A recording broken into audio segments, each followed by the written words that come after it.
रितु की शादी को अभी तो बस 2 महीने ही हुए थे। वो एक मॉडर्न छोटे परिवार से थी जहाँ बस माँ पापा और वो ही थे। लेकिन अब उसकी शादी एक बड़े संयुक्त परिवार में हो गई थी। घर में सास ससुर ननद देवर और जेठ जेठानी सब एक साथ रहते थे। शुरुआत में रितु को बहुत अच्छा लगा कि वो इतने बड़े और हंसमुख परिवार का हिस्सा बनी है। सब एक साथ हंसते खेलते त्योहार मनाते और साथ में खाना खाते थे।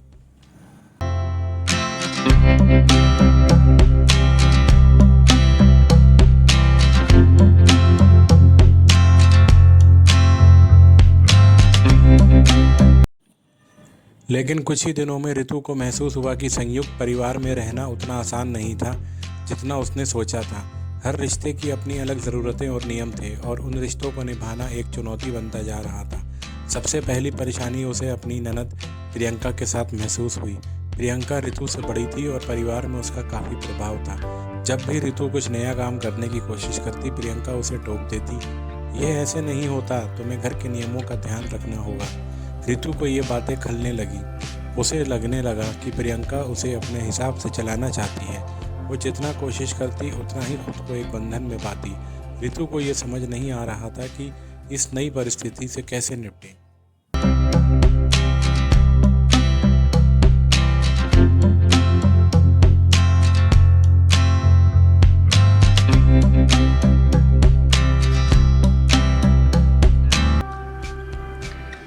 इसी बीच उसके देवर राहुल भी उसे लेकर थोड़ा अलग व्यवहार करने लगा। शुरू में वो हंसमुख और दोस्ताना था, लेकिन अब उसकी बातों में थोड़ी दूरी और टोकने वाली आदत झलकने लगी थी।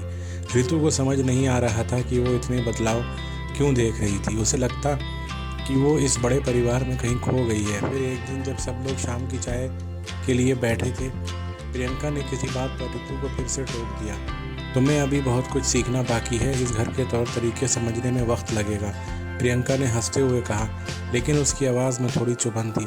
रितु को बुरा लगा, लेकिन उसने खुद को शांत रखा। रात को जब श्रुति अकेले बैठी थी, तब उसकी जेठानी साक्षी उसके पास आई।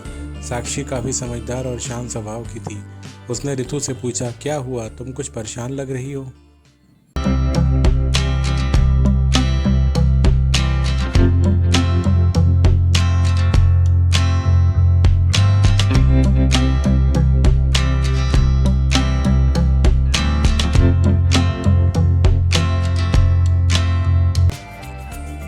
रितु ने अपनी परेशानी साझा की। दीदी, मुझे लग रहा है कि मैं यहाँ फिट नहीं हो पा रही हूँ। ननद मुझे हर समय टोकती है और देवर भी अब मुझसे दूर दूर रहने लगा है। मुझे समझ नहीं आ रहा कि मैं क्या करूँ, साक्षी ने धीरे से मुस्कुराते हुए कहा।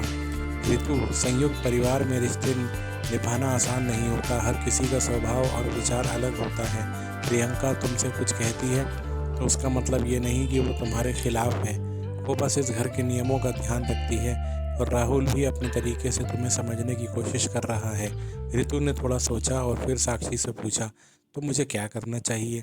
साक्षी ने गहरी सांस लेते हुए कहा, संयुक्त परिवार में हर रिश्ते को समय देना पड़ता है। तुम खुद को समय दो और दूसरे को समझने की कोशिश करो। हर कोई तुम्हें लेकर कोई उम्मीद रखता है और तुम्हें उन उम्मीदों के साथ साथ अपनी पहचान भी बनाए रखनी है। रिश्तों में धैर्य रखना सबसे ज़रूरी है।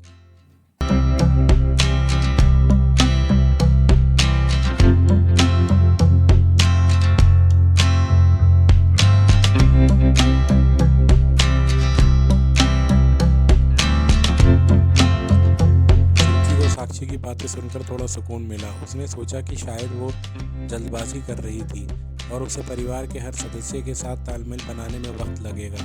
कुछ दिनों बाद परिवार में एक पूजा का आयोजन था। श्रुति ने पूजा की पूरी तैयारी अपने हाथों से की। उसने साक्षी की मदद ली और प्रियंका से भी सलाह ली। पूजा के बाद जब सब लोग इकट्ठे हुए तो सास ने कहा, श्रुति, तुमने बहुत अच्छा काम किया, पहली बार में इतनी अच्छी तैयारी की है, मुझे गर्व है तुम पर। प्रियंका ने भी मुस्कुराते हुए कहा, तुम्हें देखकर लग रहा है कि अब तुम इस घर की बहू बन गई हो। राहुल ने भी चुटकी लेते हुए कहा, भाभी, अभी तो आपसे रोज़ नए नए पकवान खाने को मिलेंगे ही। श्रुति ने महसूस किया कि धीरे धीरे उसका परिवार उसके साथ तालमेल बनाने लगा था। अब उसे ना तो प्रियंका की बातें चुप रही थी और ना ही राहुल की दूरी।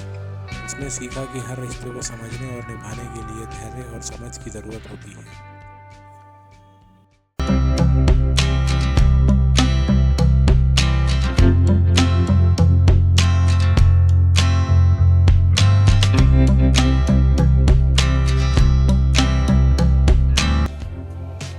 श्रुति ने महसूस किया कि संयुक्त परिवार में हर किसी की उम्मीदें और आदतें अलग होती हैं। इन रिश्तों को निभाना आसान नहीं होता, लेकिन अगर हम रिश्तों में धैर्य और समझदारी से काम लें तो हर मुश्किल आसान हो सकती है। इस कहानी से ये सबक मिलता है कि नए रिश्ते बनाने और निभाने में वक्त लगता है, और धैर्य ही वो कुंजी है जिससे हम हर रिश्ते को मजबूत बना सकते हैं। चाहे परिवार कितना भी बड़ा हो, अगर हम सच्चाई और समझदारी से काम लें तो हर रिश्ता अपने आप संवर जाता है।